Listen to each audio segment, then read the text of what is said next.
Justement, tu as parlé de Ilia Topuria. Est-ce que tu as pu t'entraîner avec lui? Et qu'est-ce que tu penses justement de sa dernière performance? Les premières fois que j'ai tourné avec eux, parce qu'il y a lui et son frère, c'est les mêmes, c'est pareil. Tu vois. Je me suis transformé en amateur novice, tu vois. Il y a une vidéo qui tourne sur Instagram, encore une chance, j'ai un casque et on ne voit pas que c'est moi. Tu vois que je commence tranquille, tu vois, je suis en mode posé, tu vois, un peu attitude, mes fesses, attitude. Frère, il m'a mis 2 pas.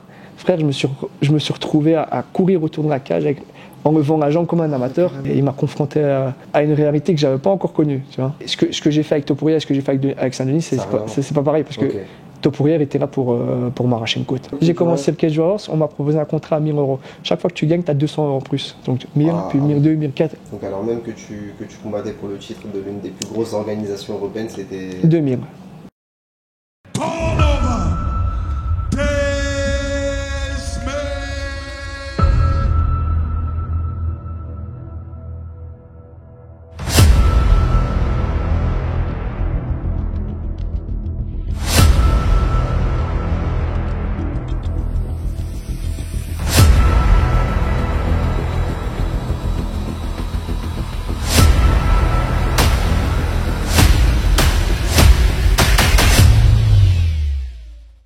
Bonjour à toutes et à tous. Aujourd'hui, comme vous avez pu le voir dans le titre de la vidéo, on se retrouve avec Donovan Desmae. Donc, je vais te présenter pour ceux qui te connaissent pas. Donc, tu es un combattant belge possédant un record de 17 victoires pour 9 défaites. Tu es notamment passé par le KSW, également le Cage Warrior. On se retrouve du coup pour cette interview parce que tu combats le 30 mars lors du Kongs FC numéro 2 face à un vétéran de l'UFC, du BAMA, du Cage Rage, du M1 et de l'Ares, qui a perdu dernièrement pour la ceinture de l'Ares, mais qui est sorti de sa retraite pour t'affronter, Mickaël Lebou. Donc tout d'abord, première question, comment tu vas et comment tu te sens à un mois du combat? Un mois avant le combat, ouais, je me sens bien, c'est la routine, donc il n'y a pas vraiment de pression encore pour l'instant, j'ai encore 30 jours, et la préparation se passe bien, je suis bien entouré, le Coribou je m'entraîne, c'est bien, donc tout ça se passe bien. Ça marche. En tout cas, sur la chaîne, le concept c'est de retracer du coup le parcours du combattant tout simplement. Donc est-ce que tu pourrais me raconter comment est-ce que s'est déroulé ton enfance en Belgique? Mon enfance, rien d'extraordinaire, tu vois. On avait tout ce qu'on avait besoin. On manquait pas spécialement de quelque chose. J'ai toujours eu la chance de pouvoir faire les sports que j'avais envie.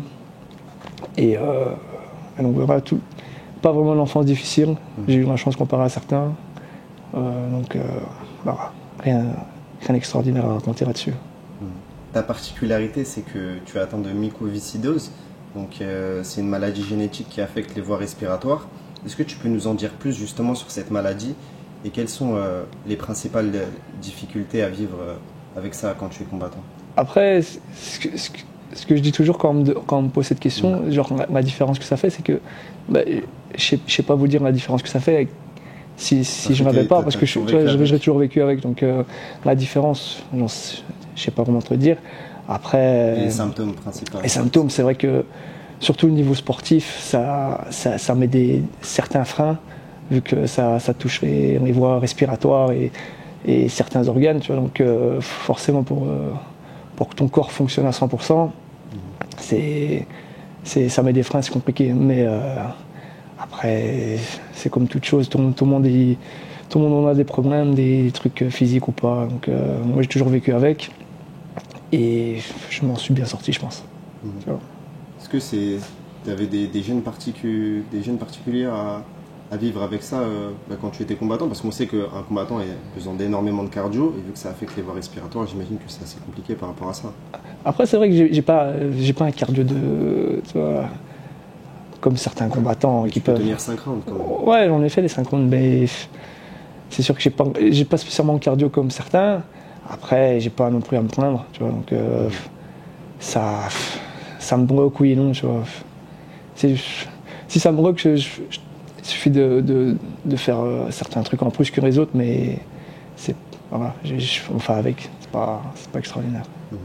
Pour parler un peu de ton enfance, même si tu n'as pas abordé le sujet énormément, j'aimerais savoir si tu avais des frères et sœurs, vraiment comment s'est déroulée ton enfance en Belgique, une enfance classique, quelles étaient tes passions, qu'est-ce que tu faisais de tes journées? Ouais, on était une grande famille, plusieurs frères et sœurs, ouais. Mes deux parents qui étaient là, donc bien entourés.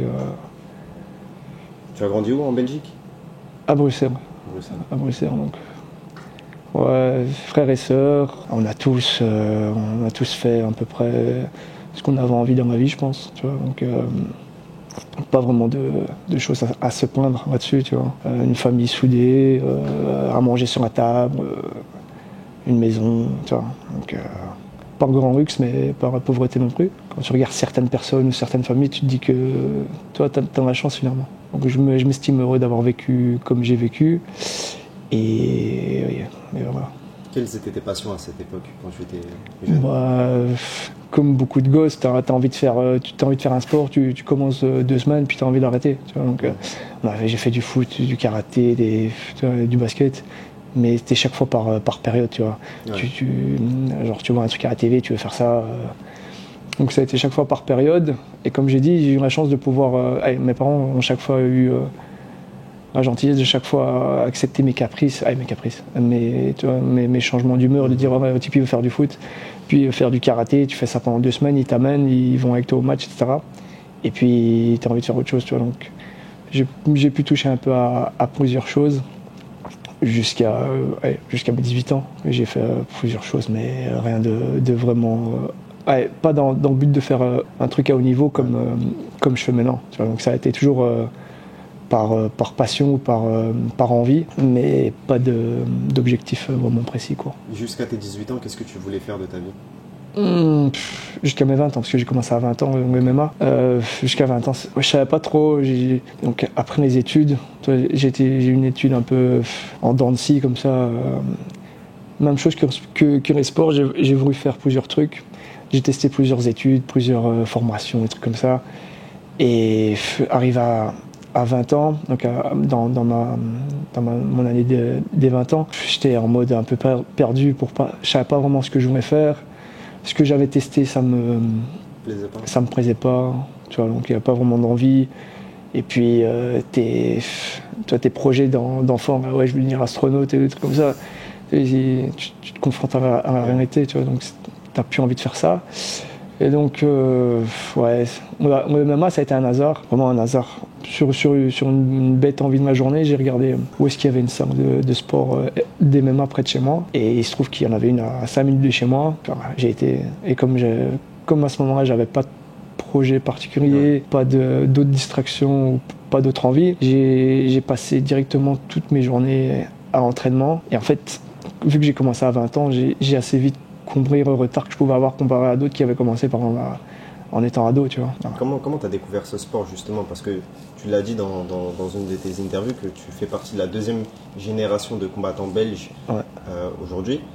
Est-ce qu'il y avait justement des combattants belges à cette époque qui t'inspiraient?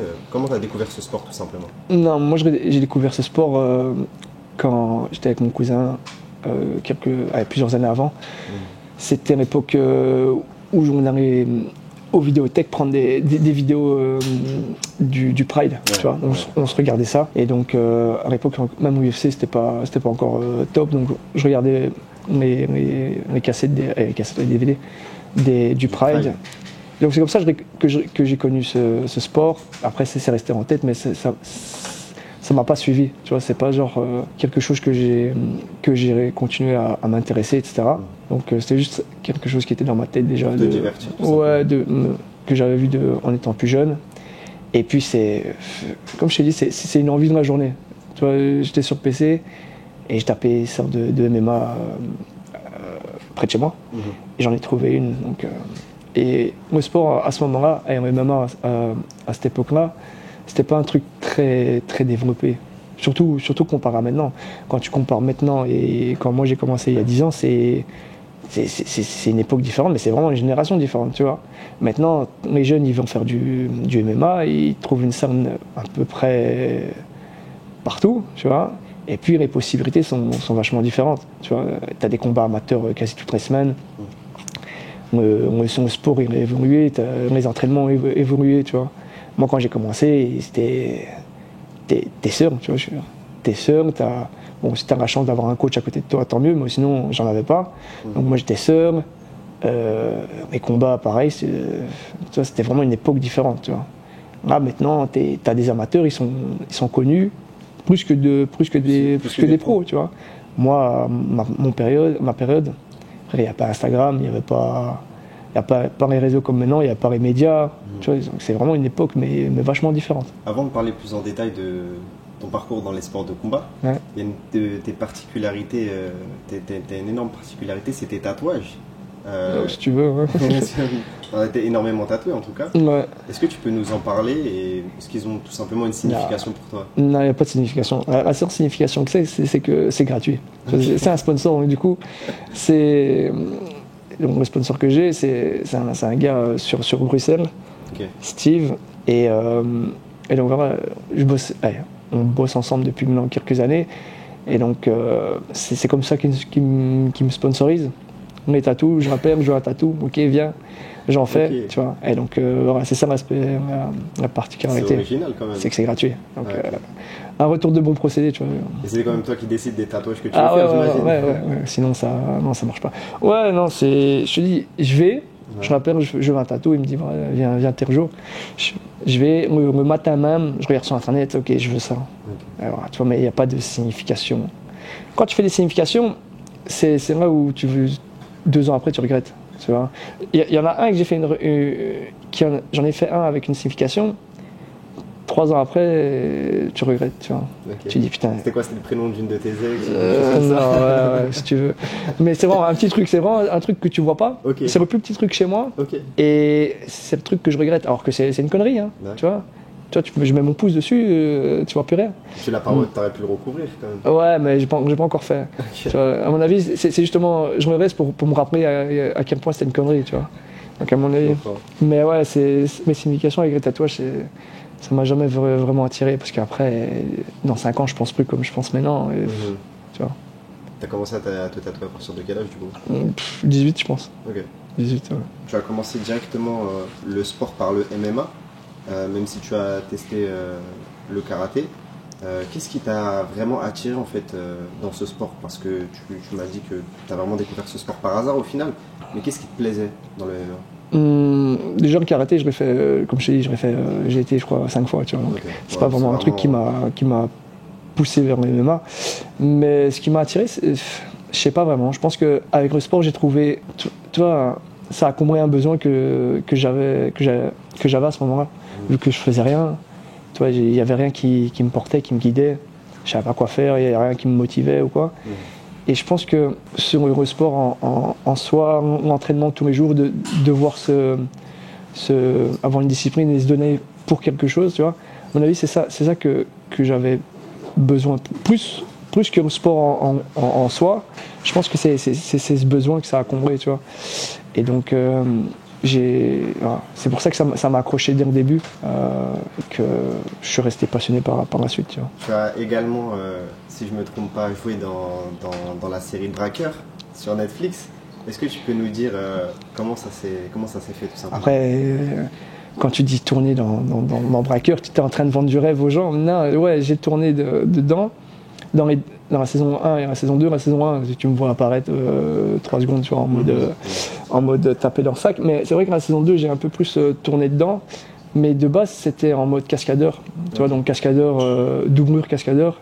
Donc on voit pas vraiment ta tête. Donc masqué et tout ça. Donc j'ai fait plusieurs jours de tournage avec ça, en mode cascadeur. Et puis j'ai eu un jour de tournage avec vraiment où on voit ma tête et on voit quelques fois dedans. Et ouais, l'expérience c'est dingue, tu vois, parce que c'est pas genre un petit tournage, tu vois, c'est vraiment une grosse production. T'as un planning, tu vois, tu viens, ok, toi tu fais ça, hop, tu vois, vraiment bien carré. Et puis tu tournes et tu vois, 1 an après, tu te vois sur la TV, quoi, tu vois. Ouais. Tu prends Netflix et tu te vois dedans. Tu vois, c'est vraiment un délire particulier. Alors, franchement, ça a été une très bonne expérience. Ouais. Et comment ça s'est fait?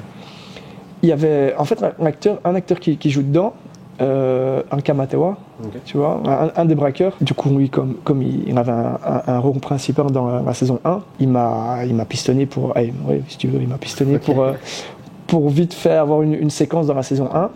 Et comment dire, mon responsable cascade, mon producteur, Julien Leclerc, ils m'ont rappelé pour la saison 2, mais pour faire les cascades, tu vois. Et puis ça s'est fait que j'ai eu, comme je t'ai dit, une ou deux scènes où on voit ma tête, tu vois. Mais de base, c'était cascadeur. Et tu te vois continuer dans l'acting? Je sais pas, je pense. Ouais, t'as envie de dire ouais, parce que tu vois, t'imagines, tu vois, faire des films, des trucs comme ça, mais la réalité, c'est que il faut ce qu'il faut pour faire un acteur, tu vois. Ça s'apprend pas, tu vois. Ça s'invente pas, tu vois. Ouais, j'ai envie, mais la réalité, c'est que j'y arriverai pas, tu vois. Je veux dire, c'est dur, tu vois, c'est dur. Être en face d'une caméra, c'est difficile. Bah, tu t'en sens bien pour le coup. Ouais, mais entre ça et Netflix et un réacté, tu vois, c'est différent, tu vois. C'est vrai, c'est vrai. Donc, tu commences ta carrière en 2012, si je ne me trompe pas, par une victoire lors des championnats régionaux de Belgique. En tout cas, c'est ce qui est répertorié sur. Ouais, c'était un événement, un simple événement, quoi. Ouais. Qu'est-ce que tu as ressenti lors de cette première victoire? Après, première victoire, j'en avais déjà eu plein parce que j'avais fait pas mal de combats amateurs. C'est juste que c'est pas écrit sur Sherdog ou Tapologie. Je crois que j'ai eu 18 ou 19 combats amateurs. Ah oui, combien de victoires? 18 victoires pour une défaite, ou 17 victoires pour une défaite. Mais bref, il n'y a eu qu'une défaite. D'ailleurs contre un Français, mais je ne sais plus comment il s'appelle. Il est connu aujourd'hui? Non, il n'est pas. Est-ce qu'il est connu? Comme moi, je pense, tu vois, pas plus, pas moins. Tu vois, pas. C'est pas un gros nom, mais. Allez, bref, c'est un gars Il a une belle carrière. J'ai pas suivi, mais bref, c'est un gars maintenant il est en pro. Okay. Et donc, bref, ce qu'on dit, c'est pas vraiment important. Et donc, ouais, j'ai eu pas mal de combats amateurs, des championnats Belgique et un peu à l'extérieur, en Suisse aussi, des trucs comme ça, tu vois. Donc, j'ai eu beaucoup de combats amateurs et donc. Cette victoire, c'était une comme une autre? Bah, pas comme une autre, parce que chaque fois que victoire ou défaite, tu vois, je veux dire, c'est chaque fois différent, tu vois. T'as beau faire 50 combats, ce sera toujours quelque chose de particulier. Mais ma première victoire, en fait, c'est pas vraiment la victoire qui avait quelque chose de spécial, c'est plus l'environnement. Parce que c'était un grand truc avec plusieurs centaines de spectateurs. Donc ça faisait vraiment quelque chose de différent des événements amateurs. Tu vois, parce que amateur, forcément, t'as moins de public. T'as un casque ou t'as les protèges ou des trucs comme ça. Là, c'était vraiment, tu te dis, je suis pro, tu vois, je veux dire. Et donc. Une adrénaline particulière, le fait de ne pas être protégé? Du début jusqu'à la minute où j'ai gagné, je crois que ça s'est terminé, je sais plus, première minute ou première 2 minutes, je me rappelle pas. Mais trou noir. Trou noir, ouais, genre en mode, je le vois avancer vers moi. Et 30 secondes après, je suis par terre en train de me frapper. Tu vois, c'est trop noir. Et donc, c'était vraiment un pump d'adrénaline, genre de 0 à 100, poum. Et après, je me vois par terre en train de me frapper, j'ai gagné, merci. Donc, ouais, c'était. Est-ce que tu as pu revoir les images? Et je les ai revus après le combat, je les ai revus. Ouais. C'est juste que maintenant, je sais plus où ils sont. Et je pense même pas que ça s'est mis sur YouTube, parce que je te dis, il y a 10 ans. Donc, pour avoir mis ça sur YouTube, je pense pas qu'ils l'ont fait. Mais je les ai vus, donc les images, je les ai vues directement après. Ouais. Mais là, tu ne te souvenais plus justement de. Non. Okay. Non, comme je dis, je les vois arriver et je me rappelle d'être au sol et d'être frappé. C'est juste que. Après, il s'est pas passé grand chose, tu vois. Il est arrivé vers moi, 2-3 coups, je l'ai ramené au sol. Mais ouais, trop noir. Okay. Malheureusement, ton deuxième combat s'est soldé par une défaite par KO. Est-ce qu'il y a une remise en question justement après cette défaite, parce que c'était seulement ton deuxième combat professionnel? Ouais, ce combat-là, c'est vraiment l'exemple typique de comment ne pas bien gérer sa carrière et comment surtout bien s'entourer. À l'époque, que j'étais à la salle où je m'entraînais, bref, pour pas faire la mauvaise langue ou quoi, mais on m'a proposé le combat, donc mon coach de l'époque me propose le combat, donc moi je suis à 1-0, le gars il en était à 9-0, 8-0, un truc comme ça, où à ce moment précis je me suis pas posé vraiment la question est-ce que je dois accepter, est-ce que je dois pas accepter, je prends le combat, j'attends ma musique, je suis prêt à rentrer, et mon coach il prend par l'épaule, il me fait ouais, en fait c'est pour une ceinture, je regarde, je fais ok, tu vois, mais sans savoir comment réagir, tu vois. Donc il me dit ça sur le moment, donc je rentre, pap. Puis le gars, 7-0, 8-0, moi 1-0. À l'époque, je savais pas boxer, frère. Si je savais faire 1-2 droit, tu vois, j'étais content. Tu vois, donc je savais pas boxer, j'avais juste mon grappling, mais grappling pur, tu vois, c'était pas grappling MMA. Et donc premier round, je vois des étoiles dans tous les sens, pap. Je tiens encore la route, je ramène une fausseur, il m'amène, je retouche, il me touche, tu vois, mais moi dans ma tête, je suis en train de voir les étoiles. Ouais. Et deuxième round, pareil, sauf que plus de cardio, plus rien, la tête comme ça. Et 30 dernières secondes du round, je prends une dizaine de coups de genoux, j'ai les dents qui se déboîtent, bazar, tout ça, le nez comme ça sur le côté. Et donc, c'est l'arbitre qui arrête. Ouais. Et donc, là, c'est comme ça que j'ai perdu. Et après, je me rappelle être dans les vestiaires, j'enlève mon protège-dents, je sens ma dent qui bouge comme ça, mon nez sur le côté. Oh, ouais. Alors que pendant 2 ans, tu mets un appareil, c'était bien droit, bien lisse. Ouais. Et là, en un combat, pam. Tu vois. Et donc, vraiment, comme je disais, c'est vraiment un exemple typique c'est vraiment un conseil que tu pourrais donner à n'importe qui commence, de bien s'entourer, parce que tu es au début de ta carrière. T'avais quel âge à ce moment-là ? J'avais 20 ans, mais dans le sens, je suis un gosse dans les MMA, tu vois, dans ma carrière, dans tout ça. Je sais pas comment gérer, je suis au courant, rien du tout. Donc moi, la seule personne qui est à côté de moi et qui me conseille, c'est mon coach. Donc un peu confiance aveugle, tu vois. Ce que tu dois faire en vrai, hein, c'est avoir confiance en ton coach. C'est juste que ça s'est bien passé. Mais ouais, ça, gestion de carrière, c'est justement entourage. À la suite de ce combat que tu as pris la décision d'arrêter de travailler avec ton coach ? Non, j'ai continué. Par contre, après ce combat, j'étais en mode est-ce que je veux continuer, est-ce que je veux arrêter ? Tu vois, je me revois penser à tout ça, avec la mâchoire comme ça, le nez sur le côté. Je me dis est-ce que je veux vraiment ça ? Donc ça a été pendant les mois, les semaines, les mois, je sais plus, qui ont suivi, ça a été vraiment en mode questionnement, est-ce que j'ai envie, est-ce que j'ai pas envie ? Tu vois, à mon avis, ça m'a tellement traumatisé. La défaite. Pas vraiment la défaite, mais de vivre ça comme ça, tu vois, à mon avis. Et donc les combats qui ont suivi, j'étais encore avec le même coach, encore 4 ou 5 combats, je pense. Et donc ça a été des victoires, mais c'était sans envie, tu vois. Si tu regardes certains fights de cette époque-là, tu me vois être dans le fight en mode je suis là, mais j'ai pas envie, tu vois. Et donc, chance pour moi, les résultats ont suivi, donc tant mieux.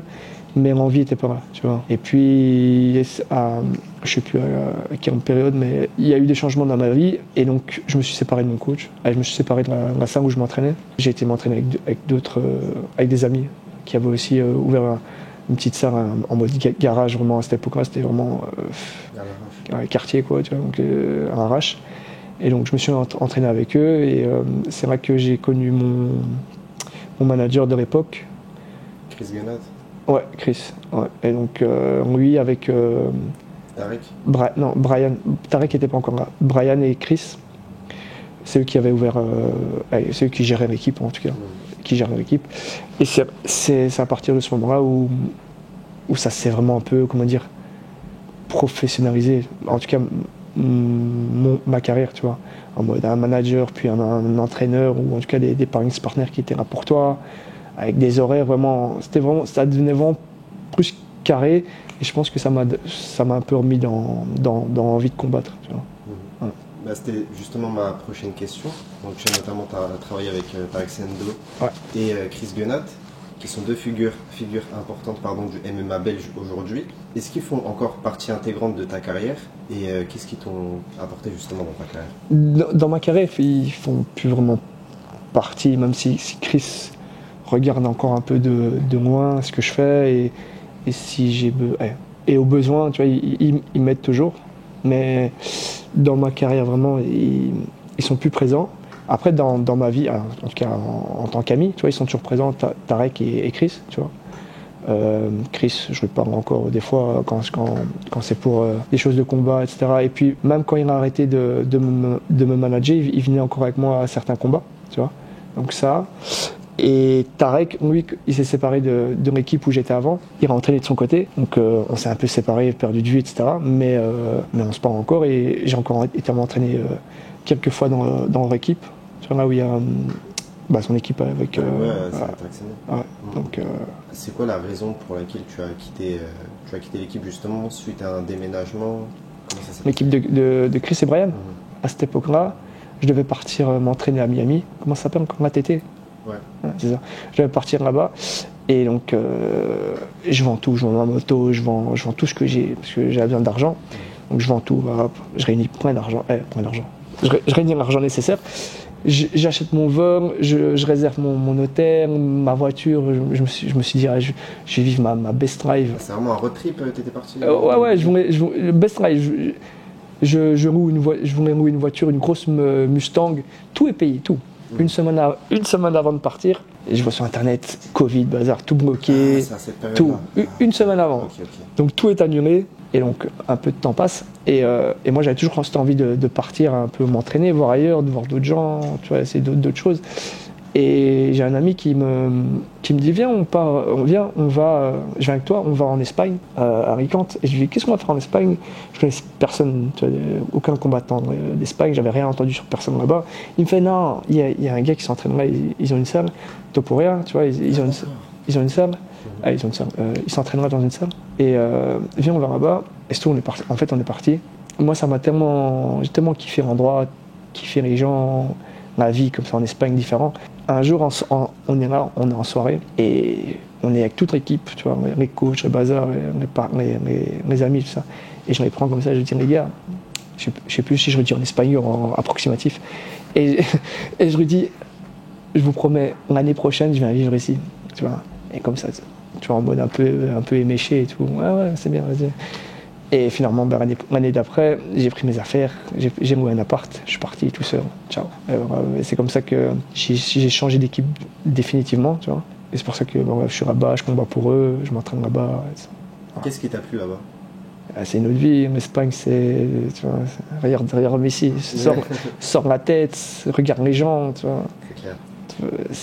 C'est différent, tu vois. Et après, je sais pas si c'est juste l'effet de ces nouveaux, c'est ailleurs et c'est psychologique, ou si vraiment il y a une réelle différence. Mais tu vas t'entraîner, tu sors, il fait 25 degrés, t'es en short, tu marches, t'es à la plage, tu t'assieds en terrasse, torse nu, tu vois, les gonzesses, c'est magnifique, tu vois. Justement, tu as parlé de Ilia Topuria. Est-ce que tu as pu t'entraîner avec lui? Et qu'est-ce que tu penses justement de sa dernière performance? Je pense pas que m'entraîner avec lui, c'est le mot. Je pense que les premières fois que j'ai tourné avec lui, quand tu arrives dans la salle, déjà, les premières fois où il te voit, tu vois, ils ont envie de montrer.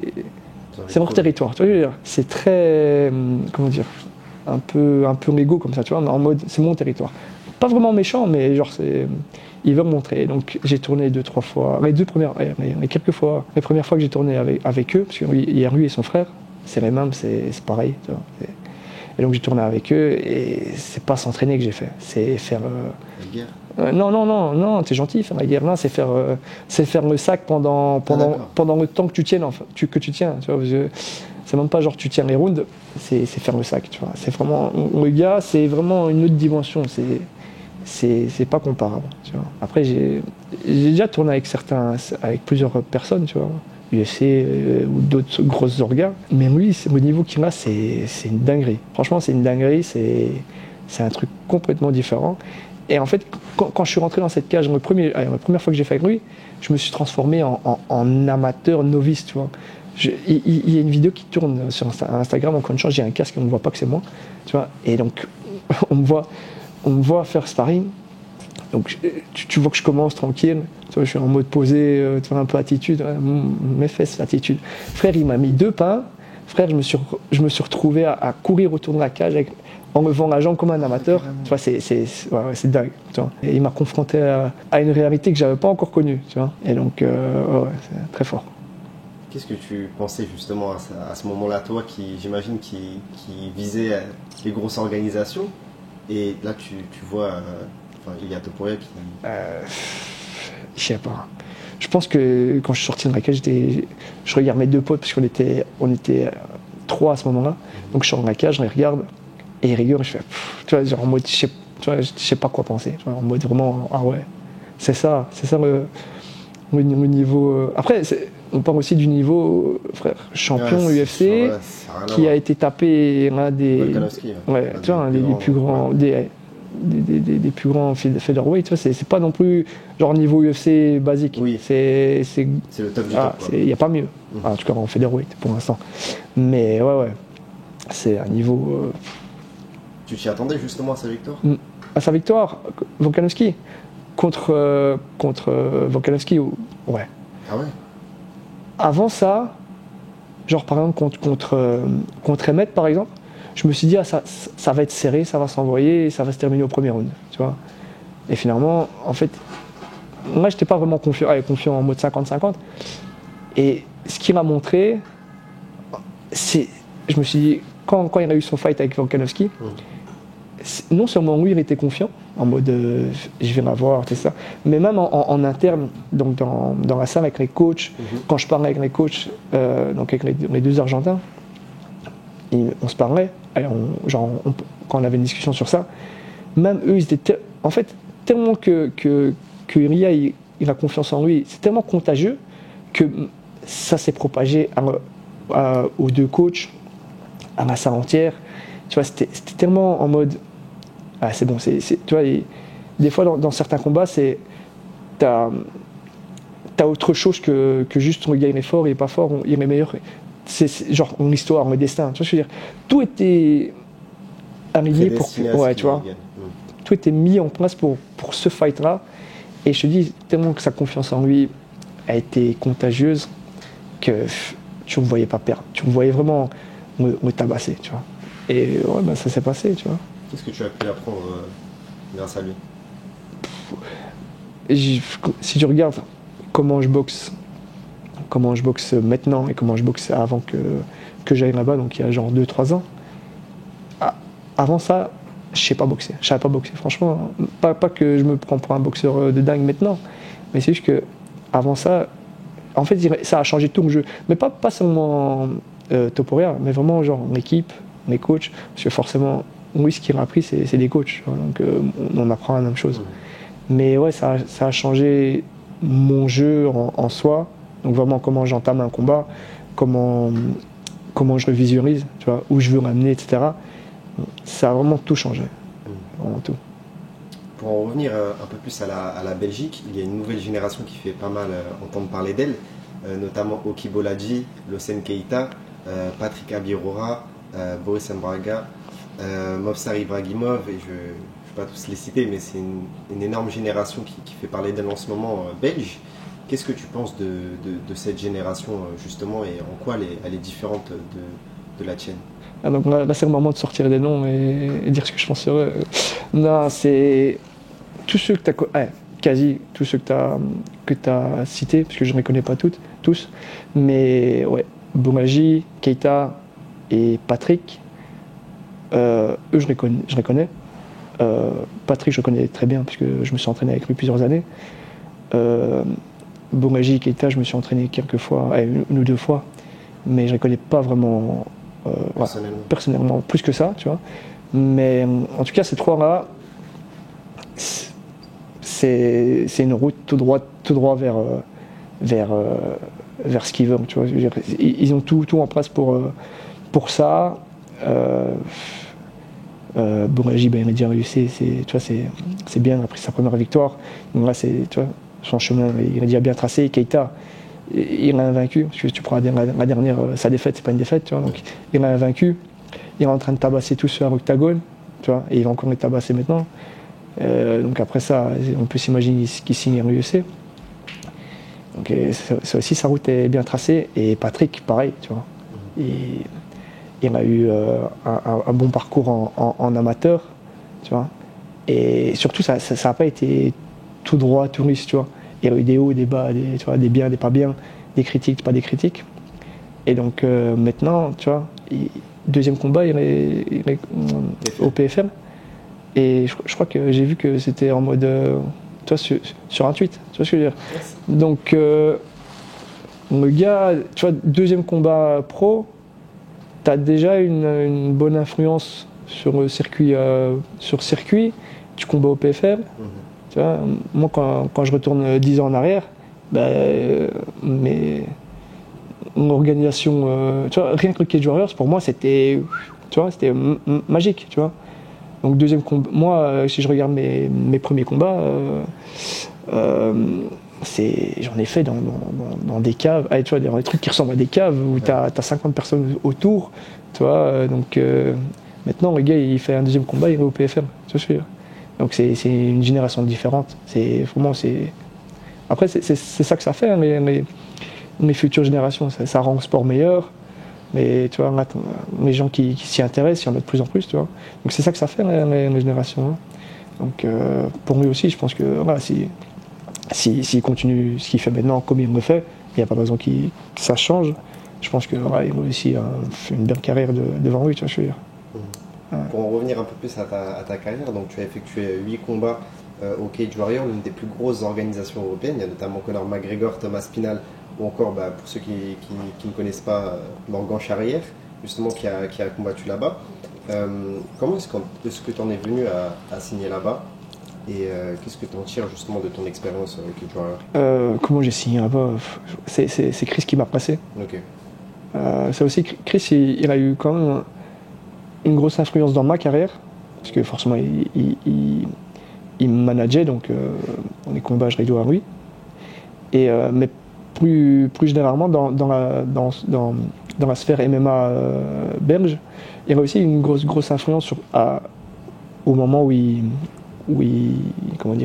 moment où il travaille dedans, tu vois. Donc ça aussi, je pense qu'il y a pas mal de gens qui peuvent lui dire merci d'avoir porté la lumière à un moment où il n'y avait rien, tu vois. Donc, justement, Cage Warriors, quand moi j'ai été avec Brian, tu vois.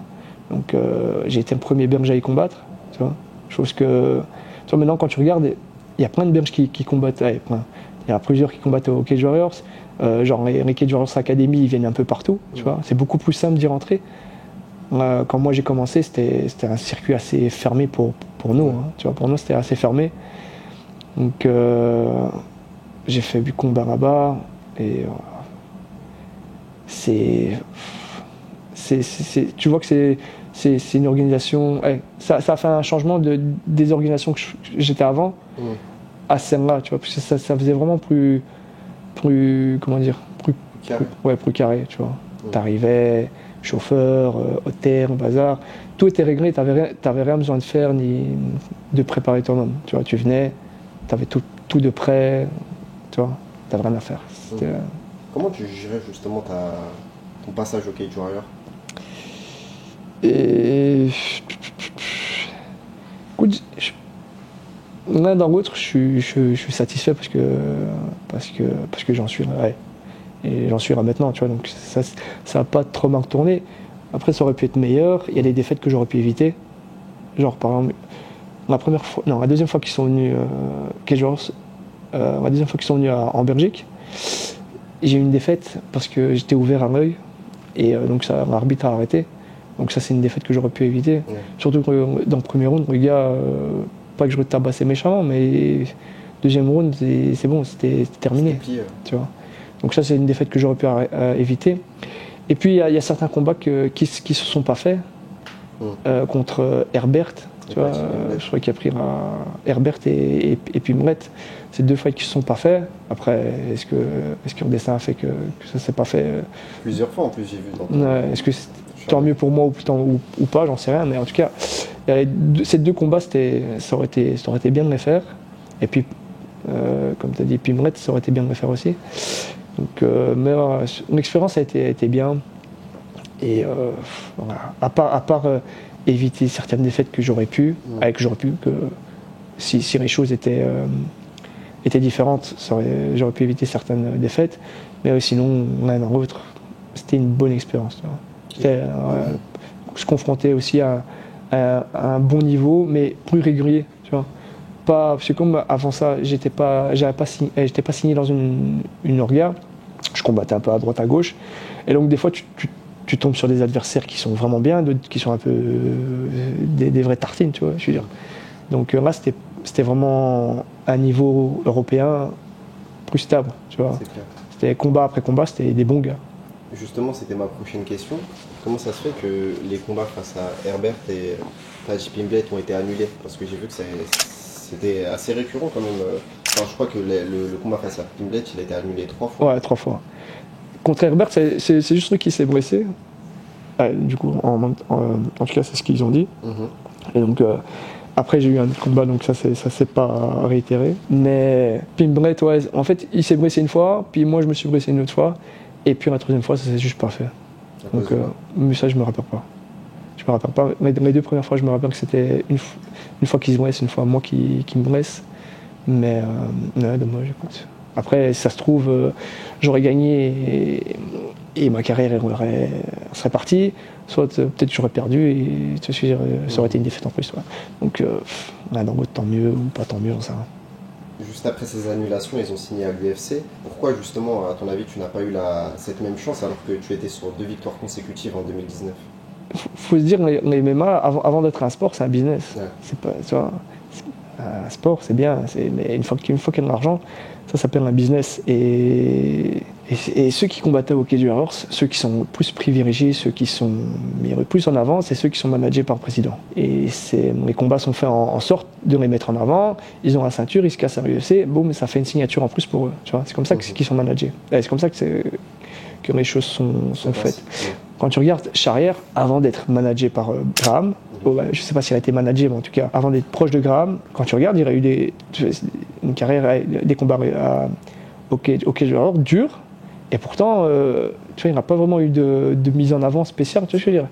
C'est seulement après qu'il a eu une meilleure mise en avant, tu vois. Donc, même, tu vois, quand tu regardes Morgan qui a une superbe fanbase et un bon record, tout ça, tout qui est bien pour le mettre en avant, même là, ça a été compliqué pour lui. Tu vois, donc imagine-moi qui a un peu moins peut-être de fame ou de hype, tu vois. Donc, si c'était déjà dur pour lui, imagine pour moi, tu vois ce que je veux dire. Donc, comme je t'ai dit, Cage Warriors, c'est vraiment... T'es managé, t'as des bons fights, tu prends la ceinture et tu signes. Tu vois. C'est comme ça qu'il fonctionne. Quand tu regardes, il y a plein de combats, tu te dis mais pourquoi ils prennent ce gars, c'est une tartine, il vient de Lyon Park, il vient du, tu vois, ils le prennent dans une île où c'est inconnu, où ils savent pas s'entraîner, et ils le mettent devant pour la ceinture contre un gars qui est managé par là. Tu vois. Tu refais une fois, tu peux te dire ok, il n'y a pas d'adversaire où ils ont trouvé ça, c'est une erreur. Non, mais quand tu vois qu'ils font ça 10, 15, 20 fois, c'est bon frère, t'as compris le truc quoi. Tu vois. Justement, il y a eu une pause de 2 ans dans ta carrière à partir de 2019, à cause du Covid tout simplement. Et à un moment dans ta carrière, du coup, tu décides d'affronter Hagi Sardari, qui va d'ailleurs affronter Lawson Keita en plus prochainement. Malheureusement, tu t'es incliné à la décision partagée. Face à un adversaire fuyant. J'ai revu le combat dans les 3 premiers rounds, il fuyait assez le combat. Est-ce que justement c'est une défaite méritée selon toi? Attends, mais t'as vu le combat, donc si toi, dans les 3 premiers rounds, je reprends facile, on est d'accord? Oui. Ok. Ben, tu fais partie des 99,9% des gens qui ont dit ça, tu vois. Même des gens là-bas, l'arbitre, tout, Marc Godard, bon, il m'a dit en privé, mais non, c'est plus privé, mais on s'en fout. Et tu vois, il m'a dit, ouais, je comprends pas, t'as gagné, tu vois, tout ça. Et donc, plein de gens m'ont dit, ils m'ont dit plus publiquement et tout ça. Bref, tu regardes le fight 50 fois, tu vois pas comment le type il prend un round dans les 3 premiers. Le 4e, ça peut se décider, mais même tu peux lui donner, on s'en fout. Et le 5e, ok, je repère. Mais les 3 premiers, frère, c'est cadeau, c'est pour moi. C'est quoi? C'est 2 juges qui ont eu les yeux fermés pendant 25 minutes. S'ils ouvrent un peu les yeux, tu vois, je prends la ceinture. Même chose que par exemple avec le fight avec Pimblet. Je prends la ceinture, frère, ça change, tu vois. Ceinture Cage Warriors, ça. Il y a les portes de l'UFC qui s'ouvrent directement, je pense. Même si c'est pas l'UFC, ça a un impact, tu vois ce que je veux dire. C'est différent. Là, qu'est-ce qui se passe? Je prends une défaite, comparé à une victoire pour la ceinture, c'est 2 côtés différents pour ta carrière. Si c'est limite, si je perds, bah écoute, tant pis, tu vois, je perds, j'ai pas le niveau, ou je fais une erreur, je prends un KO, genre ça. Mais là, frère, je gagne. En plus, le combat, je le prends en 10 jours. Un short notice. Ouais, un short notice, 10 jours. Sans entraînement, entraînement basique, tu vois, pas de préparation spéciale. Je prends fight, 4e ou 5e round, je me rappelle, Chris il vient, hop, et je reprends comme ça, et je rigole, tu vois, je regarde, je rigole parce que je suis content, tu vois, je me dis putain, on l'a fait, tu vois, on a gagné, tu vois. que dalle, tu vois. Je perds le truc, un combo, je comprends, tu vois. Je sors de là, je comprends pas, je me dis putain, frère. Tu vois, je me regarde, je me dis, il y a que moi qui est dans un autre monde, là. On est d'accord que je prends en combat et tout. Et bon, après, on revoit en fight et tout, je me dis putain, frère. Pendant plusieurs semaines, je me suis dit putain, qu'est-ce qui va se passer maintenant? Parce que si j'avais gagné ceinture, j'étais déjà en mode proposition, tout ça, ouais, que dalle, tu vois, le téléphone ne sonne pas, t'as rien, tu vois, c'est compliqué. Ouais, c'était compliqué. Justement, suite à cette défaite, tu décides de quitter le Cage Warrior pour signer au KSW. Ouais. Pourquoi cette décision?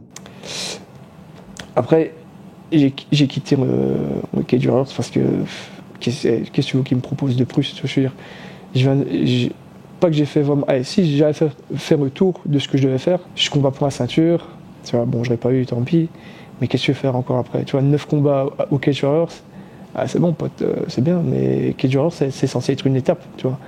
Un tremplin pour autre chose, UFC ou pas, on s'en fout, mais c'est censé être une étape. Et là, j'avais fait 9 combats, un peu dégoûté dans la dernière défaite, donc j'étais en mode, ok, ciao. On verra bien ce qui se passe. Et après, Chris m'a trouvé. Il a eu encore un short notice pour le KSW. Comme j'avais rien, pas signé, rien en perspective ni rien. Là, on me propose le KSW en short notice. Je me dis, on s'en fout. Je prends le contrat. Tu vois, il me proposait 4 combats. Je prends le contrat, je vais en short notice, on s'en fout. Tu vois, on verra bien ce que ça donne. C'était en plus pendant le Covid, donc vraiment là, c'était vraiment entraînement dehors, tu vois. C'était vraiment ça, hein. T'allais au parc, tu faisais des pompes, tu courais dans le parc. J'avais mon pote avec qui je m'entraînais, donc on se voyait tous les jours, on s'entraînait, mais c'était en mode, toi tu boxes dans la rue, tu vois. C'était vraiment en mode crochard. Donc on prend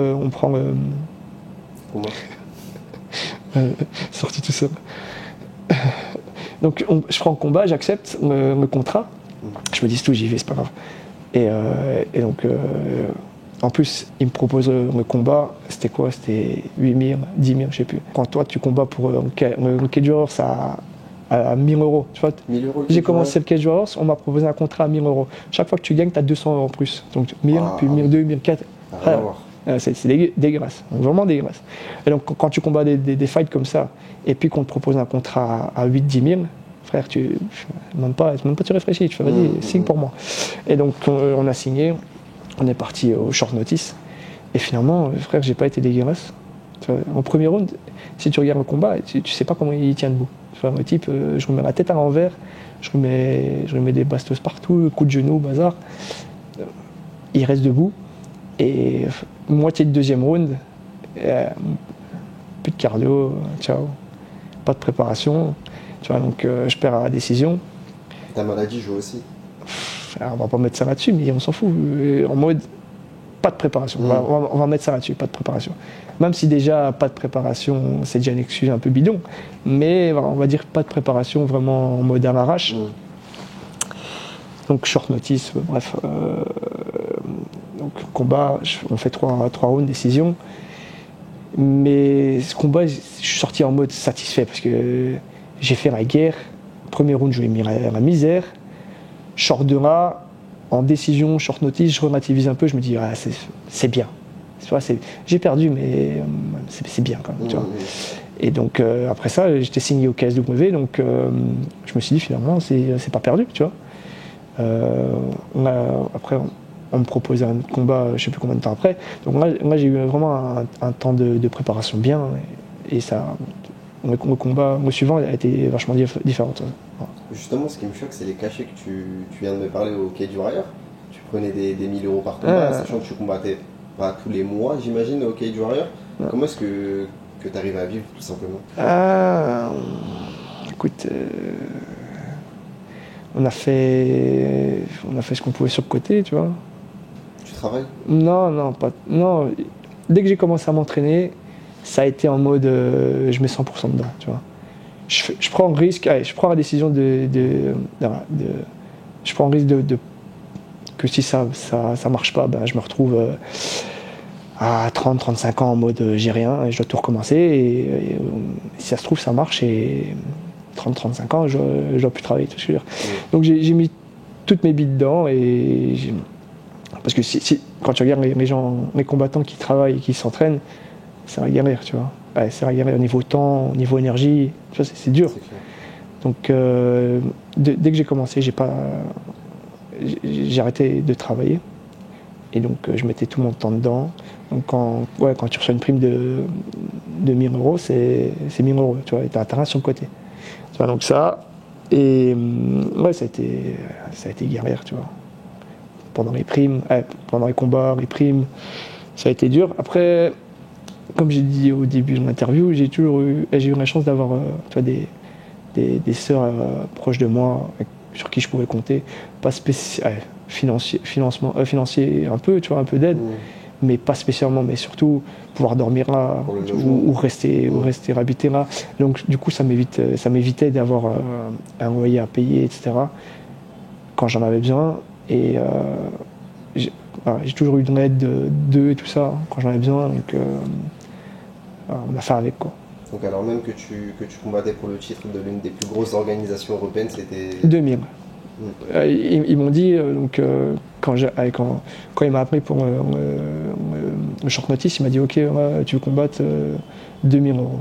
Moi après, déjà je combattais pour Kedar, donc là tu me proposes 2000, tant mieux, mais c'est surtout ma ceinture, donc la prime je m'en foutais, tu vois. Chose qui est assez étonnante quand même. Ouais, bah, les gens ils voient la poudre aux yeux, tu vois, Keith Warriors, McGregor, tout ça, ceinture et tout ça. Si, comme je t'ai dit, si t'es pas managé par eux, t'as pas d'oseille, t'as rien, tu vois.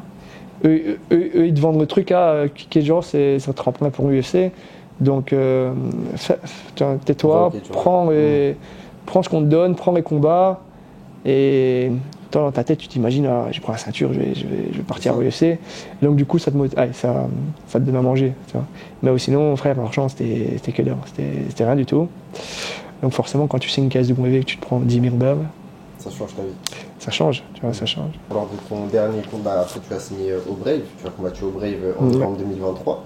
Malheureusement, tu t'es blessé au genou, si je ne me trompe pas. Comment c'est arrivé, tout simplement? Deuxième round. Mais déjà, le premier round, il m'a amené au sol, mais en mode, il sait pas ce qu'il fait, tu vois. À ce moment-là, c'était l'impression que j'avais, tu vois. En mode, il sait pas ce qu'il fait, il prend ma jambe, frère, il tire dans tous les sens. Et donc, premier round, je défends, pop. Deuxième round, même chose, il veut m'amener au sol. Et à un moment donné où il prend ma jambe, il fait tellement n'importe quoi avec ma jambe que t'as le bas de ma jambe et le haut de ma cuisse, tu vois, le genou qui se déboîte. Et donc ça me fait tomber, genre ma jambe paralysée, tu vois, en mode je sais plus la bouger, tendu, je sais plus la bouger, tout ça. Et donc je passe mes 2 minutes restantes du round, il passe sur moi, tu vois, et impossible de la bouger, tout ça. Et donc le round il sonne. Et je regarde ma jambe, je fais oh putain, tu vois, gonflé, plus ça a rebougé.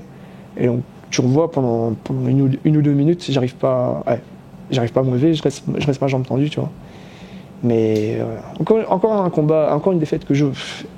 Si 2-3 petits détails différents, tu vois, un peu plus de chance, un peu moins de malchance ou que sais-je, tu vois, un peu plus de destin, je perds pas, je gagne, tu vois. Main event du Brave, frère, première fois en Espagne, moi je reprends.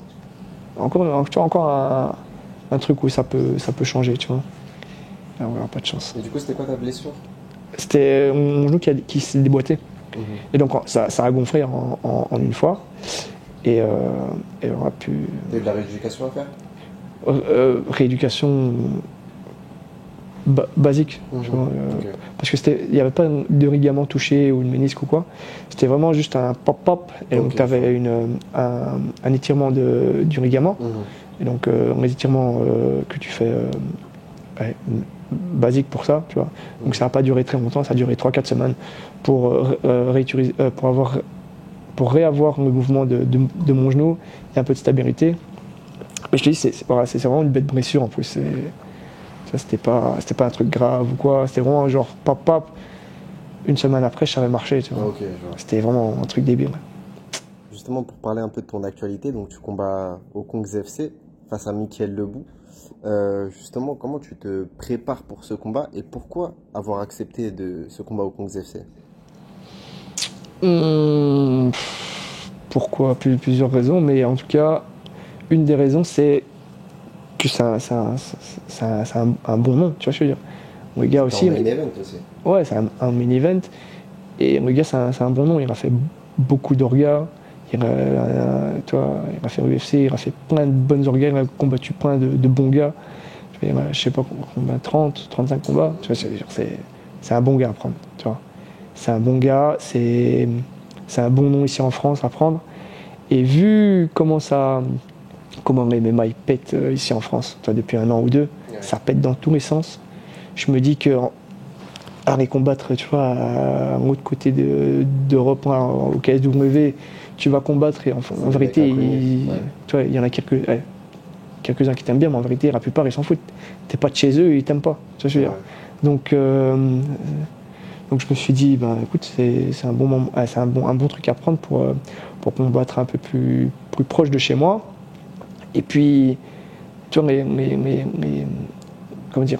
mes fans français ou belges, c'est différent des fans polonais, tu vois.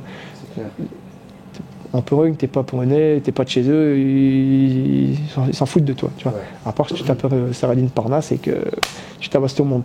Mais, donc ici, je me suis dit, français, belge, c'est francophone, tu vois, ouais. Ça se ressemble. Donc, venir ici, faire un peu de, comment dire, me faire voir ici, tu vois.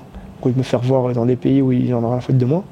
Je viens ici, je fais un mini-event contre un gars, un ancien de l'UFC, un très bon gars, tu vois. Vas-y, c'est une opportunité parfaite, tu vois. Justement, comment tu te prépares pour ce combat? J'ai été en Bulgarie, là, ouais. À la BTT. Ouais, ok. Donc j'avais parlé avec Guillaume, qui m'a invité à venir m'entraîner avec Saint-Denis. Donc j'avais été faire. Avec les taux du clos aussi. Ouais, donc j'ai été faire une partie là-bas pendant 2 semaines. J'ai fait ma prépa là-bas, une partie. Tu reviens de Bulgarie là? Ouais, je reviens, ouais. Ça fait même pas une semaine, même pas, un truc comme ça. Et donc là, je fais tout ce qu'il faut pour mettre en place pour le combat, tu vois, voir les gens qu'il faut, les sponsors, les interviews, tout ça. Et après, semaine prochaine, je repars en Espagne et je termine là-bas. 3 semaines d'entraînement. Je termine ma prépa et puis je reviens ici pour aller taper Mickaël. Justement, vu que tu as fait ta préparation en Bulgarie, j'imagine que, comme tu l'as dit, tu as pu tourner avec Benoît Saint-Denis. Ouais. Qu'est-ce que tu penses de lui? Est-ce que tu as vraiment ressenti qu'il y avait un niveau de différence justement avec qui il est aujourd'hui, il va combattre face à un top 3 UFC? Est-ce que tu as vraiment ressenti un niveau différent? Après, Saint-Denis, moi, ce qui m'a frappé, c'est ses points, frère. Il y a des parpaings dedans. Tu vois, on était en mode grappling, grand pound avec les points. Et donc, frère, d'ici à là, 10 cm, il met pas de force. Et c'est une brique, tu vois. C'est une brique qui frappe. Il a vraiment des mains super fortes. Et puis, bah, comme dans ces combats, t'as beau toucher, le type il avance, tu vois. Et donc, ouais. Après, tout le camp d'entraînement, ça a été bien encadré, tu vois. Le coach, Daniel Warren, franchement, sa méthode d'entraînement, parfait, franchement. C'est pas comme certains qui veulent que tu te donnes à fond tous les jours, à fond, même si t'es mort, tu viens t'entraîner, t'es mort. Non.